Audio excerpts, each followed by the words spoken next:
Hello guys, welcome to the Ivy Tutors for Online Education. Please do subscribe and press the bell icon for more exciting videos.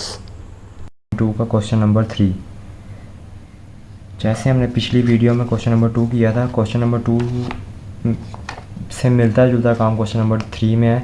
अब वो videos, ये question start करने से पहले मैं आप लोगों को एक और चीज़ समझाना चाहूँगा कि पिछले जो क्वेश्चन थे उसमें हमारे पास वेरिएबल x ही था और x स्क्वायर के साथ कोई भी कोएफिशिएंट नहीं लिखा हुआ था, वहाँ पे सारे कांस्टेंट 1 ही थे। अब हमारे पास हम एक एग्जांपल के तौर पर कोई भी इक्वेशन ले लेते हैं x square plus 2x plus 1। तो हमने पिछले क्वेश्चन में मिड टर्म को ऐसे ब्रेक करना था कि प्लस माइनस करने पे हमारे पास यही टर्म दोबारा बन जाए और मल्टीप्लाई करने पे ये बने। अब जो क्वेश्चन है उनके अंदर x स्क्वायर वाली टर्म के साथ भी कुछ ना कुछ लिखा हुआ आ रहा है। जैसे इसी क्वेश्चन की एग्जांपल ले लेते हैं 4x square plus 12x plus 5। अब हमने पहले इन दोनों नंबर्स को आपस में मल्टीप्लाई करवाना है। 4 5 20 बना। अब हमने इस लिहाज से इस टर्म को ब्रेक करना है कि प्लस माइनस कर रहे हैं तो हमारे पास नंबर ये वाला बने और मल्टीप्लाई करने पे हमारे पास नंबर ये वाला बने। अब हम स्टार्ट करते हैं ये वाला question. 4x square plus 12x is equal to 5। अब जैसे अभी हमने चेक कर लिया कि 4 और 5 को मल्टीप्लाई करने पे प्लस 20 बन रहा है, तो हमने प्लस 12 को इस तरह ब्रेक करना है कि प्लस माइनस करने पे हमारे पास प्लस 12 आए और मल्टीप्लाई करने पे प्लस 20 आए।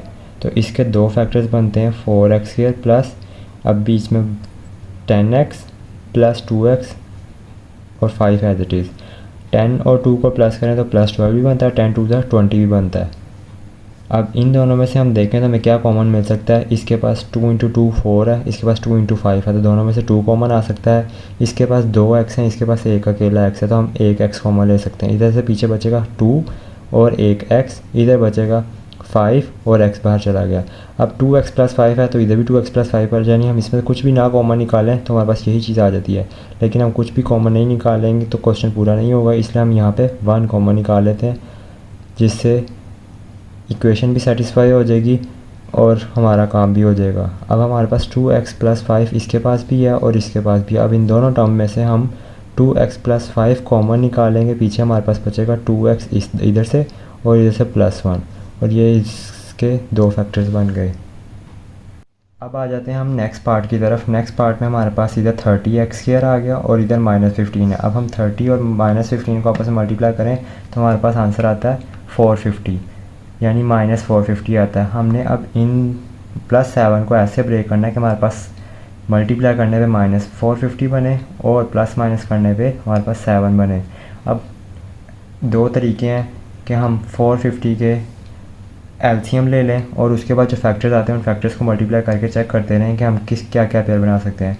दूसरा तरीका, हम रैंडम गेस लगाते रहें कि हम लोग कितने में से कितने माइनस करें तो हमारे पास प्रोडक्ट में ये बनता है। अब रैंडम गैस क्या होगा, हम डायरेक्ट 20 में से क्या माइनस करेंगे कि 7 आएगा, तो 20 में से 13 माइनस करें तो 17 आएगा। तो हम वहीं पर 20 और 13 को मल्टीप्लाई करके चेक कर लेते हैं क्या हमारे पास 450 बन रहा है, तो ये 260 बन रहा है। अब हम इसी तरह अब 20 को हम 21 कर लेंगे और 21 में से क्या माइनस करेंगे कि 7 आएगा, तो 21 में से 14 माइनस करेंगे तो ये अभी भी ये 294 है, बहुत पीछे है। हम 21 को 23 ले लेते हैं, 23 इंटू क्या माइनस करेंगे इसमें से, तो ये हम 16 माइनस करेंगे तो हमारे पास जाके 7 आंसर आएगा, लेकिन उस पर भी कराने पर 368 आया है। अब यहीं पे हम 25 चेक करते हैं। 25 में से 18 अगर हम माइनस करेंगे तो हमारे पास आंसर 450 ही आता है। तो हमारे पास फैक्टर्स हमारे बन जाएंगे 25 और -18।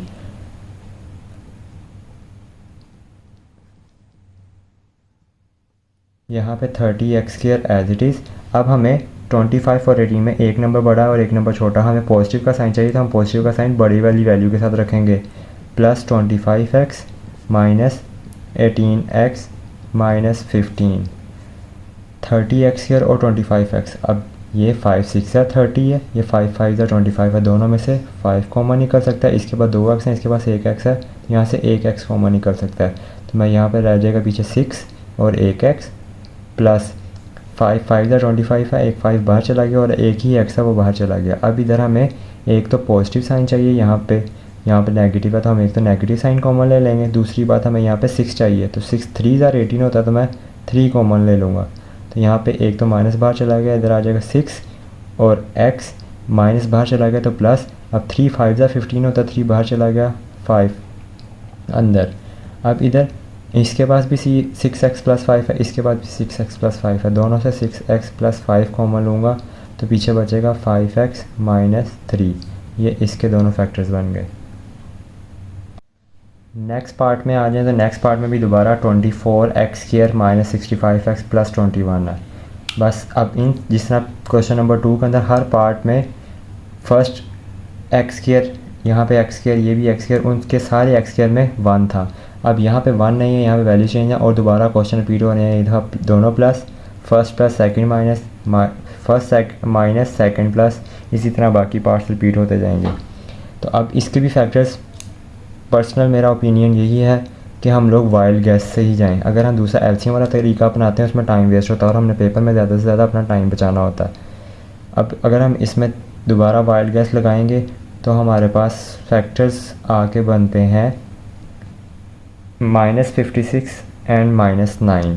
-24 को हम मल्टीप्लाई करें 21 से तो हमारे पास 504 बनता है और वो प्लस का बनता है। अब प्लस का माइनस की टर्म को हमने ब्रेक ऐसे करना है कि हमारे पास आंसर प्लस में आए, तो माइनस के ही दोनों नंबर होंगे जो आपस में मल्टीप्लाई होकर प्लस का आंसर देंगे।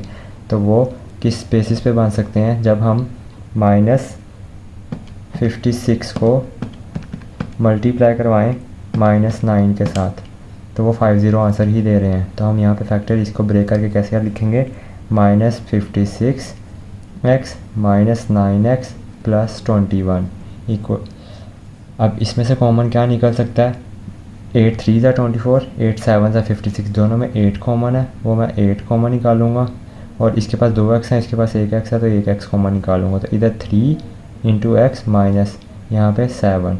अब माइनस का साइन मैं बाहर निकालूंगा क्योंकि यहाँ पे हमें प्लस चाहिए और दूसरा में यहाँ पे 3 चाहिए, तो 3 3 × 9 बनता तो मैं 3 भी कॉमन निकालूंगा। यहाँ पे 3x - 7। अब माइनस इस वजह से आया क्योंकि हमने बाहर माइनस कॉमन लिया हुआ है। अब ये टर्म और ये टर्म सेम हो गई है तो मैं 3x - 7 कॉमन ले लूँगा और पीछे बचेगा 8x - 3 जो कि इस इक्वेशन के दो फैक्टर्स बन चुके हैं।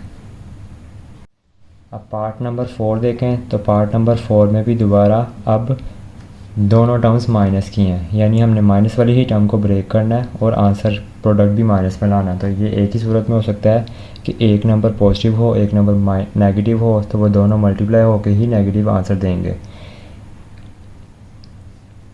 इसके फैक्टर्स अब क्वेश्चन के अंदर ही नज़र आ रहे हैं कि अगर हमने 21 को 5 से मल्टीप्लाई करेंगे तो हमारे पास नंबर बनेगा 105। तो हम 16 के फैक्टर 21 और 5 ही बनाएंगे तो हमारा क्वेश्चन कंप्लीट हो जाएगा। अब हमें चाहिए बड़ी वैल्यू के साथ नेगेटिव का साइन, इसलिए मैं यहाँ पे लिखता हूँ +5x और -21x। -21 + 5 करेंगे तो -16 भी आ जाएगा। इन दोनों को मल्टीप्लाई करने से सेम आंसर आएगा जो इसको मल्टीप्लाई करवाने से आया है। अब यहाँ पे मैं 5 और x कॉमन ले लूँगा, इधर खाली x + 1। यहाँ से मैं -21 कॉमन ले लूँगा, यहाँ पे आएगा x + 1। अब दोनों के पास x + 1 है तो मैं x + 1 कॉमन ले लूँगा, पीछे बचेगा 5x - 21। पार्ट नंबर 5 में आ जाएं तो पार्ट नंबर 5 में हम देखें तो हमारे पास 4x² - 17xy + 4y²। अब ये मिलता जुलता थर्ड पार्ट की तरह है, बस उसमें वेरिएबल एक इन्वॉल्व था x, इसमें दोनों वेरिएबल इन्वॉल्व है। अब हम फर्स्ट टर्म को लास्ट टर्म से मल्टीप्लाई करें तो हमारे पास बनता है 16x² y²। अब हमने मिड टर्म को ऐसे ब्रेक करना है कि हमारे पास 16x² y² बने। तो अब हम खुद ही नज़र आ रहा है 17 को कैसे ब्रेक कर सकते हैं। 17 को 16 × 1 करेंगे तो वो बन जाएगा 17 भी और मल्टीप्लाई करने पे 16 भी बनेगा।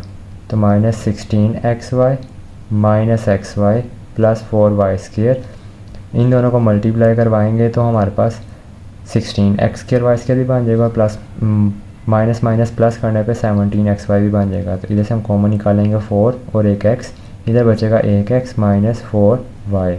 यहाँ से हमें क्या चाहिए, अब इधर हमें पॉजिटिव x चाहिए, यहाँ पे हमारे पास नेगेटिव एक्स्ट्रा और y एक्स्ट्रा, मैं वो बाहर कॉमन ले लूँगा, यहाँ पे आ जाएगा x और +4 वहीं पे रहेगा, सॉरी प्लस नहीं, यहाँ पे आएगा माइनस। और वाई स्क्वायर में 2 वाई हैं, 1 वाई बाहर चल जाएगा, 1 बच जाएगा। यहाँ से x minus 4y x minus 4y दोनों में से मैं कॉमन ले लूँगा, पीछे बचेगा 4x माइनस वाई, और ये इस इक्वेशन के 2 फैक्टर्स बन गए। अब हम करने लगे हैं क्वेश्चन नंबर 3 का लास्ट पार्ट। इसमें हमारे पास है 3x square minus 38xy minus 13y square. अब फर्स्ट और लास्ट टर्म अगेन ऊपर वाले की तरह इसमें भी 2 वेरिएबल्स हैं, अब दोनों नेगेटिव साइन है, हमें प्रोडक्ट भी नेगेटिव में चाहिए, तो इसलिए 13 3 39 x स्क्वायर वाई स्क्वायर बनता है। तो हम उसके लिए क्या करेंगे कि 38 के फैक्टर्स माइनस 39xy और प्लस xy करेंगे। इससे हमें क्या होगा कि माइनस 38xy भी मिल जाएगा और हमें पॉजिटिव xy भी पॉजिटिव नंबर भी मिल जाएगा।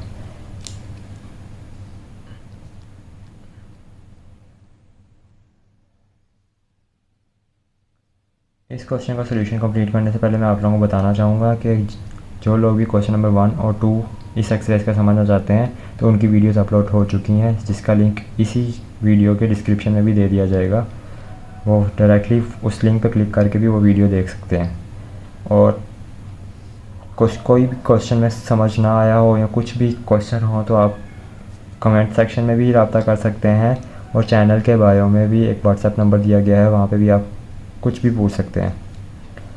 अब क्वेश्चन आगे करेंगे। 3x square minus 38xy minus 13y square के अंदर हम लोगों ने अभी फैक्टर्स क्या डिसाइड किए थे, माइनस 39xy प्लस xy।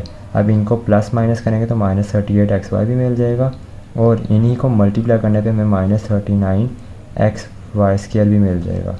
अब इसमें से मैं 3 और x कॉमन निकालूंगा, इधर बचेगा खाली x माइनस 13y क्योंकि x बाहर चला गया, प्लस इधर से y मैं कॉमन निकालूंगा, खाली x माइनस 13y रह जाएगा।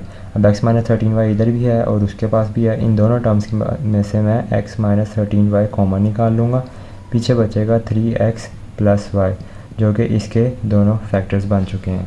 अगर आपको वीडियो पसंद आई हुई हो तो चैनल को सब्सक्राइब करें और वीडियो को लाइक करें। Thank you.